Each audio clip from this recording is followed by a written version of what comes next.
Kad progresīvie pirms 2 gadiem iekļāvās valdībā, viņiem bija tiešām tikai 2 principiāli jautājumi. Pirmais – Kaspars Briškens satiksmes ministra amatā. Un otrs jautājums – obligāti jāpieņem Stambulas konvencija. Ir pagājuši 2 gadi, un ko mēs redzam? Kaspars Briškens jau vairs nav satiksmes ministrs, un jāsaka, paldies Dievam, Latvija no tā ir tikai iegūsi. Bet otrs jautājums – viss liecina par to, ka tuvākā mēneša laikā mēs izstāsimies no Stambulas konvencijas. Faktiskie rezultāti progresīvo rīcībai valdībā būs apaļa nulle. Pavisam īsti, kāpēc uzskat, ka nedrīkst izstāties? Stambulas konvencija runā tikai par vardarbības ierobežošanu, mazināšanu, izskaušanu. Un otrs, investors ieguldīt naudu Latvijā ir gatavs tad, ja viņš skatās uz Latviju un saprot, ka tā ir viena prognozējama sabiedrība. Kas ir noticis Latvijā līdz šim?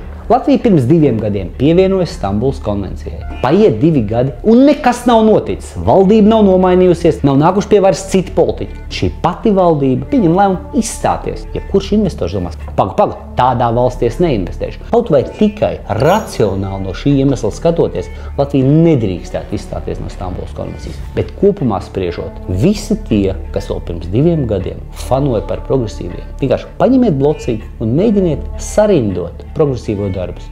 Izrādīsies, ka nav ko rakstīt vispār.